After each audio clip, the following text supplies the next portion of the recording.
Bismillahirrahmanirrahim. Assalamualaikum warahmatullahi wabarakatuh. Waalaikumsalam warahmatullahi wabarakatuh. Alhamdulillahirabbil alamin. Wa bihi nasta'inu 'ala umuri dunya wad din. Wassalatu wassalamu 'ala asyrafil anbiya wal mursalin sayyidina wa habibina al-mustafa Muhammad ibn Abdillah wa 'ala alihi wa ashabihi ajma'in. Amma ba'd. Rabbi shrah li sadri wa yassir li amri wahlul 'uqdatam min lisani yafqahu qawli. Rabbi zidni ilman warzuqni fahman. Amin ya rabbal alamin. Jamaah hadirin dan hadirat majelis nikah pada Jumat Mubarak yang dimuliakan Allah Subhanahu wa taala. Puji dan syukur kehadirat Allah taala yang telah merahmati kita dengan terus berlangsungnya sunnah baginda Nabi kita tercinta Muhammad sallallahu alaihi wasallam. Dalam hal ini yaitu akad nikah yang barusan kita simak bersama, yang ada sedikit ketegangan karena kalau tidak tegang tidak heboh. Kalau terlalu lancar pun tidak bagus. Jadi ada sedikit tegang, itu akan membekas dalam memori baik yang hadir maupun yang akan langsung ijab kabulnya. Jemaah yang dimuliakan Allah, alhamdulillah dalam fikih Islam, nikah itu urusan nomor 4. Jadi nikah ini bukan hal yang paling penting.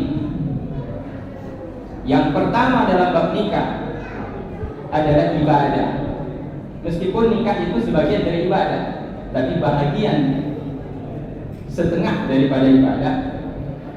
Di luar itu banyak sekali perkara-perkara yang berkaitan dengan ibadah.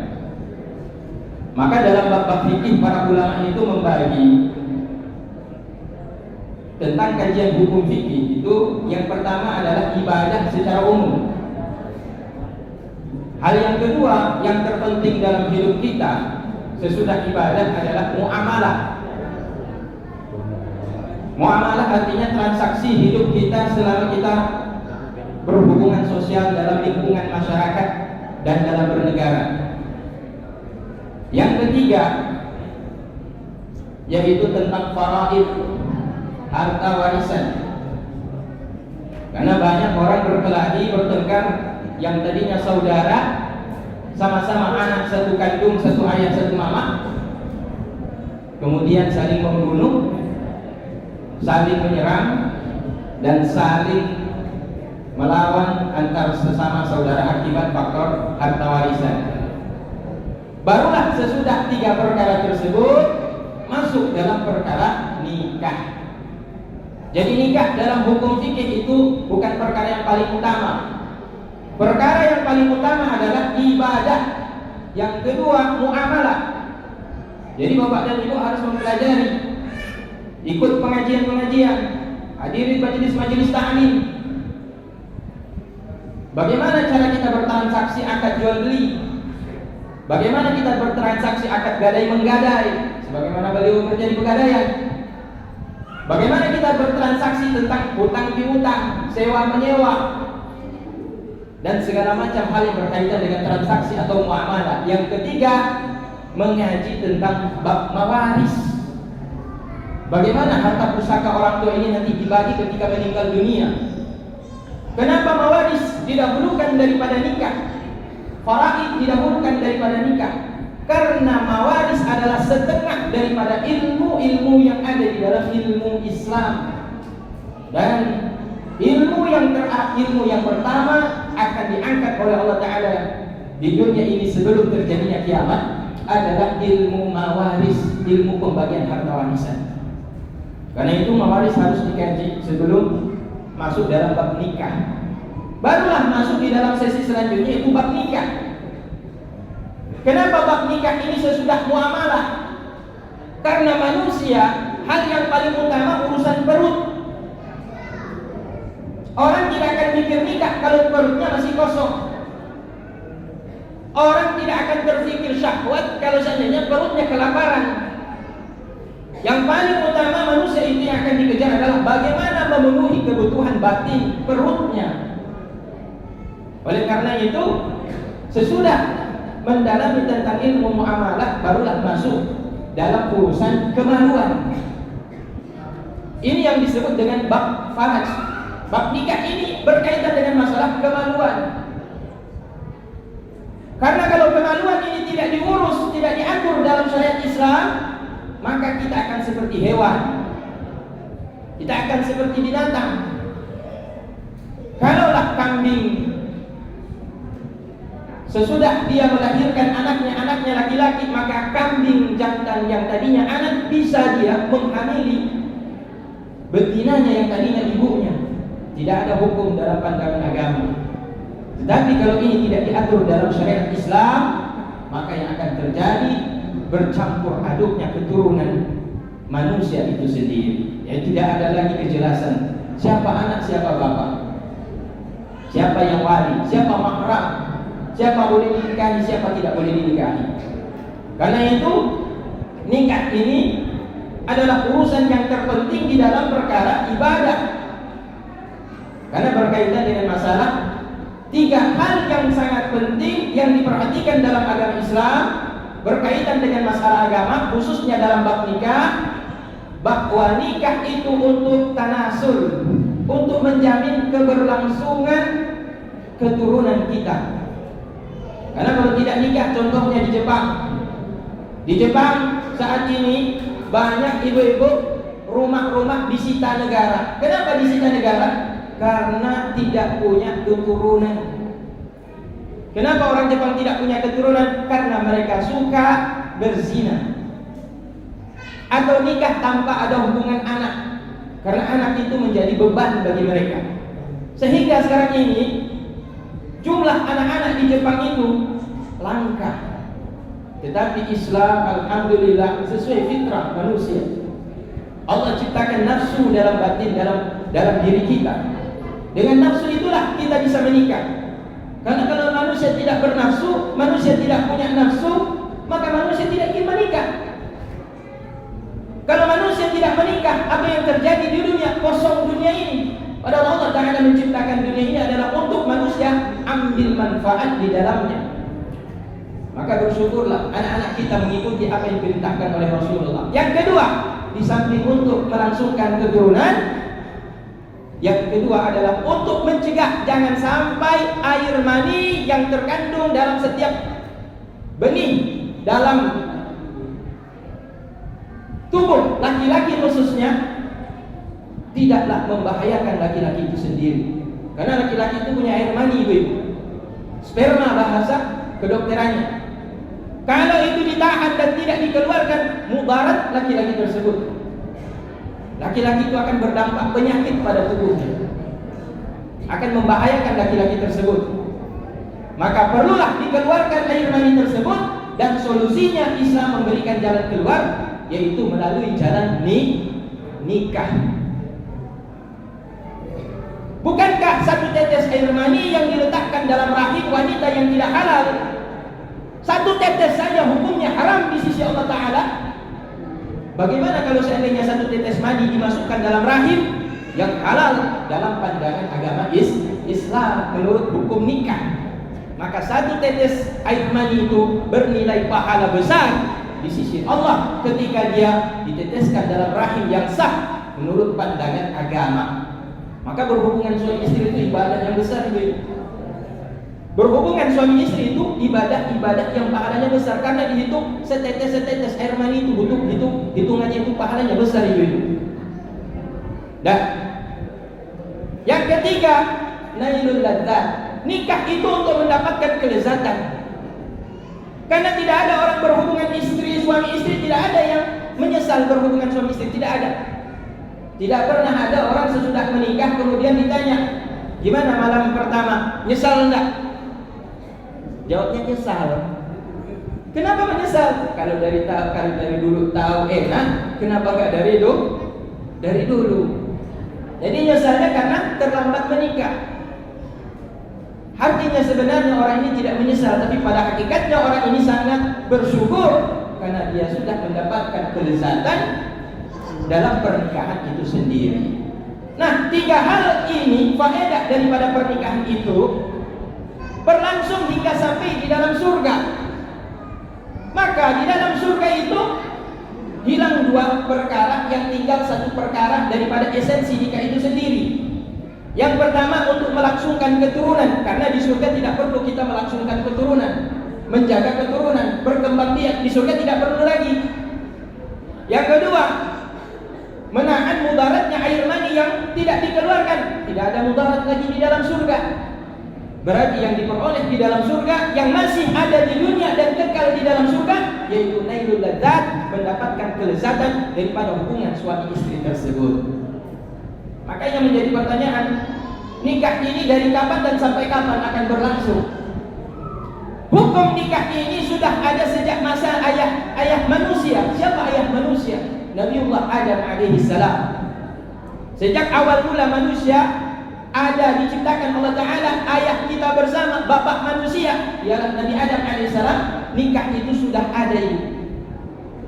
Maka Nabi Adam menikah dengan Siti Hawa dan terus berlangsung keturunannya hingga sampai detik ini, hingga sampai akhir kiamat. Dan nanti ketika kita semua masuk di dalam surga, nikah ini masih berlaku.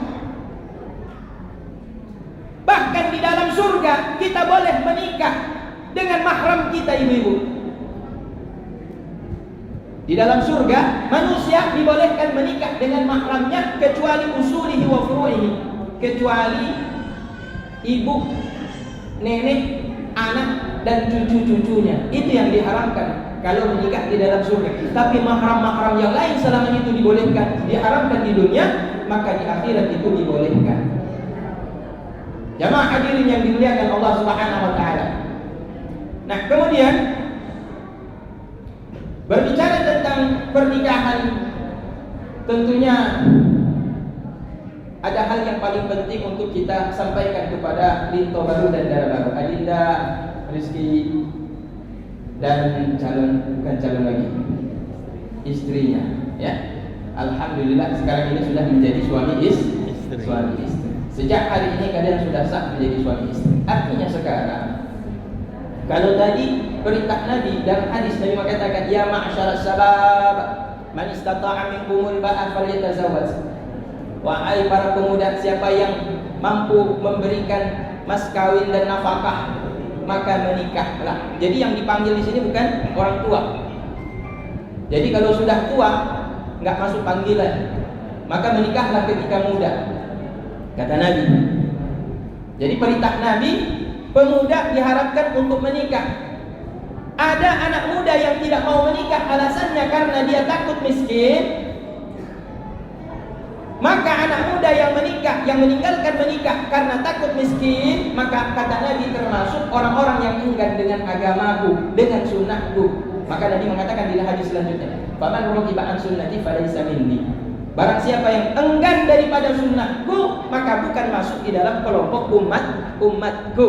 Celakanya kalau dia meninggal dunia, falya'rad wajahahu, maka Nabi kemudian memalingkan wajah daripada umatnya tersebut. Kita di akhirat ingin jumpa dengan Rasulullah, ingin mendapatkan syafaatnya Rasulullah, akan tetapi ketika kita ingin ketemu dan ingin mendapatkan syafaat Rasulullah, Rasulullah berpaling daripada kita. Kenapa? Karena kita meninggalkan menikah karena ada kekhawatiran dalam diri kita, tidak mampu untuk menafkahi dan takut miskin. Ibu-ibu hafal lagu cicak di dinding. Itu cicak itu punya akal enggak? Cicak punya akal tidak? Cicak tidak punya akal, ya. Apa kerjanya cicak-cicak untuk cari nafkah? Diam-diam diam-diam merayap. Cicak yang tidak punya akal, dia keluar diam-diam merayap pada tempat yang mana dia yakini di situ ada rezekinya. Datang seekor nyamuk, lalu dimakan. Nyamuk yang datang asalkan cicaknya mau datang merayap meskipun dengan diam-diam, memang harus diam-diam, maka dia akan mendapatkan rezeki. Cicak tidak punya akal ibu, dan manusia Allah berikan akal. Jadi siapa yang meninggalkan menikah karena takut miskin, maka dia lebih hina daripada cicak yang ada di dinding. Karena rezeki itu datang kalau kita mau berusaha. Insya Allah, Anda jangan khawatir tentang masalah rezeki. Yang penting kita mau ikhtiar, kita mau berusaha. Apa yang menjadi kebutuhan dalam rumah tangga, insya Allah akan sanggup kita penuhi. Kalau kita sudah masuk di dalam bab nikah dan ijab kabul sudah dilaksanakan, di situ ada 2 orang saksi, di situ ada wali, di situ juga sudah ada sifat ucapan ijab kabulnya, di situ juga ada calon istri dan calon suami, maka pernikahan itu sudah sah. Maka pernikahan hari ini kita sudah sah. Maka ketika sudah sah pernikahan, maka ada himbauan dari Nabi yang lain. Apa kata Nabi? Ar-rijalu qawwamuna 'alan nisa. Al-Quran mengatakan ar-rijalu qawwamuna 'alan nisa, bahwa laki-laki adalah pemimpin di atas wanita. Ibu-ibu yang di belakang, bertambah enggak kita ibadah kepada Allah sesudah menikah? Tambah atau tidak? Kalau kita sesudah menikah dengan sebelum nikah, nilai ibadah kita sama, tidak ada perbedaan, tidak ada penambahan, maka ada yang salah, ada yang error dalam pernikahan kita. Sekarang anak dari rezeki, kalau sholat biasanya di rumah atau di masjid? Masjid. Sering nggak di rumah juga? Oke. Sekarang ketika pulang ke rumah punya makmum tidak? Nah, sekarang sudah punya makmum tidak?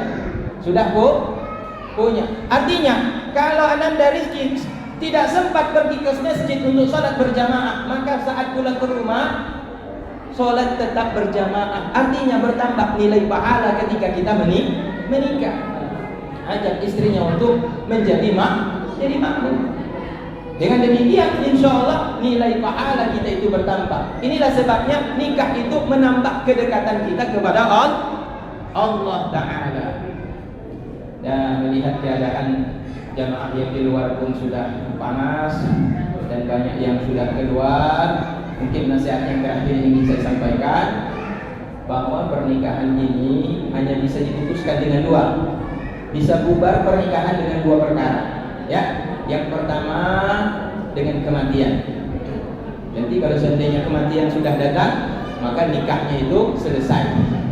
Salah satu sudah bisa menikah yang lain lagi. Yang kedua, talak, cerai. Karena kata talak, kata cerai itu bisa menghilangkan kesahihan daripada pernikahan. Yang kedua ini hati-hati. Ini yang saya ingatkan. Yang kedua hati-hati. Jangan pernah kita berniat untuk mencerai. Jangan pernah kita memudah-mudahkan kalimat cerai. Kadang-kadang bahasa ini muncul tanpa kita sengaja dan tak sengaja jatuh talak. Hati-hati. Karena kalau kita katakan saya cerai kamu, enggak sengaja jatuh tetap. Karena itu lafaznya lafaz sharih, lafaz yang tidak bisa dipalingkan kepada makna yang lain. Beda dengan bahasa kinayah. Silakan kamu angkat kaki pergi ke rumah orang tuamu. Nah, ini masih bisa ada diartikan kepada makna yang lain. Kalau diniatkan oleh yang mengatakan si laki-laki cerai, jatuh cerai. Tapi kalau diniatkan itu hanya untuk mengajarkan dia supaya bagaimana bertindak sebagai seorang istri supaya lebih patuh kepada suami, maka itu tidak jatuh talak. Maka hati-hati, karena yang bisa menghilangkan kesahihan akad nikah kita ini, yang pertama adalah kematian. Itu tidak ada urusan dengan kita, itu urusan Allah. Yang kedua adalah cerai. Maka berhati-hatilah dengan kata-kata cerai. Dan untuk adinda kita yang perlu diingat bahwa hari ini manis, indah, ya. Nanti insya Allah kalau sudah punya anak 1, ya, udah mulai gendong bayi, udah mulai musuhin, dengar suami marah, sabar, gitu. Ya, tidak selamanya pernikahan itu dipenuhi dengan madu. Tapi kadang-kadang di situ juga ada pahitnya. Maka dalam pernikahan itu supaya bisa sampai kita ke pelabuhan, sampai ke daratan, sampai ke dermaga, kuncinya 1 yaitu sabar. Dan saya sarankan yang paling utama dalam hal ini adalah suami haruslah lebih bijak dalam menikahi. Bagaimana? Yaitu akhlak daripada seorang istri. Maka perbanyaklah sabar. Insyaallah siapa yang sabar, man sabara zafira. Barang siapa yang sabar dalam ujian, termasuk dalam ujian yang paling lama yaitu pernikahan, insyaallah akan sukses hingga sampai ke tujuan. Amin ya rabbal alamin. Semoga tausiah singkat dalam khutbah nikah ini semoga memberikan manfaat khususnya kepada dua walimatul arus kita dan kepada hadirin hadirat, semoga juga memberikan manfaat dan keberkahan. Amin amin ya rabbal amin amin ya rabbal alamin. Na'udzubillahi minasyaitonir rajim. Bismillahirrahmanirrahim. Alhamdulillahi rabbil alamin hamdan yuwafi ni'amahu wa yukafi mazidah. Wassalatu wassalamu ala asyrafil anbiya sayyidina Mustafa Muhammad wa ala alihi wa ashabihi ajma'in. Ya Allah ya Rabbana lakal hamdu kama yanbaghi li jalali wajhikal karim wa 'azimi sultanik. Allahumma inna nas'aluka ridhaka wal jannah wa na'udzu bika min sakhatika wan nar. Allahumma innaka 'afuwwun karimun halimun tuhibbul 'afwa fa'fu 'anna wa 'an walidina wa 'an masyayikhina wa 'an jami'il muslimina wal muslimat wal mu'minina wal mu'minat al-ahya'i minhum wal amwat bi rahmatika ya rabbana ya rabbal alamin. Allahumma awzi'na an nashkura ni'mataka allati an'amta 'alaina wa 'ala walidayna wa an na'mala 'amalan shalihan tardah wa aslih lana fi dhurriyyatina wa aslih lana fi dhurriyyatina wa aslih lana fi dhurriyyatina tubna ilaika wa anta tawwabur rahim. Allahumma inna na'udzu bika minasy syaithanir rajim wa sallim dhurriyyatahuma ya Allah minasy syaithanir rajim warzuqhuma ya Allah dzurriyyatan shalihah warzuqhuma ya Allah waladan salihan wa waladatan salihah waj'alhuma ya Allah aban wa umman imaman li dzurriyyatihi bi rahmatika ya rabbana ya rabbal alamin. Allahumma ij'alhuma ya Allah min ibadika as-salihin al-mukhlisin wa min ibadika al-muqimin as-salata wa min ibadika yu'tuna az-zakah wa min ibadika alladhina yabtaghuna ridha Allah bi rahmatika ya rabbana ya rabbal alamin. Allahumma ij'al nikahahuma ya Allah fi hadzal yaum ya Allah mubarakan wa sakinatan wa anzil rahmata ya Allah alaihima ya Allah bi rahmatika ya rabbal alamin. Allahumma rzuqhuma rizqan wasi'an wa rizqan halalan tayyiban mubarakan bi rahmatika ya rabbana ya rabbal alamin. Allahumma aghnihima ya Allah. Allahumma aghnihima ya Allah. Allahumma aghnihima ya Allah bi barakatin nikah wa bi barakati ittiba'i sunnatin nabiyyikal Mustafa Muhammad sallallahu alaihi wasallam. Innaka ala kulli syai'in qadir. Allahumma rabbana la tuzigh qulubana ba'da idh hadaytana wa hab lana min ladunka rahmatan innaka antal wahhab. Rabbana hab lana min azwajina wa dhurriyyatina qurrata a'yun waj'alna lil muttaqina imama. Ya Allah, jadikanlah pasangan-pasangan kami ya Allah, termasuk kedua linto dan darah baru ini ya Allah, masing-masing menjadi pelipur lara, penyejuk hati, penenang hati dalam segala kesulitan dalam menghadapi berbagai ujian hidup di dunia ini. Limpahkanlah rahmat, sakinah dan mawaddah kepada keduanya ya Allah, agar kehidupan mereka sebagaimana yang disampaikan oleh Rasulullah dalam setiap rumah-rumah kaum muslimin, baiti jannati, semoga rumahku menjadi surgaku di dunia ini. Birahmatika, dengan rahmatmu semata ya Allah, wa bijahi nabiyikal Mustafa, dan dengan keagungan berkah Nabi Muhammad sallallahu alaihi wasallam mengikuti sunnahnya ya Allah, turunkan rahmatmu, kasih sayangmu, limpahkanlah rezeki dan berkahilah keturunan-keturunan anak-anak yang soleh untuk mereka berdua. Birahmatika ya arhamar rahimin. Rabbana zalamna anfusana wa in lam taghfir lana wa tarhamna lanakunanna minal khasirin. Rabbana taqabbal minna wa tub 'alaina innaka antat tawwabur rahim. Rabbana atina fid dunya hasanah wa fil akhirati hasanah wa qina 'adzaban nar. Wa sallallahu ala sayyidina al-Mustafa Muhammad wa ala alihi wa sahbihi wa sallam. Walhamdulillahi rabbil alamin.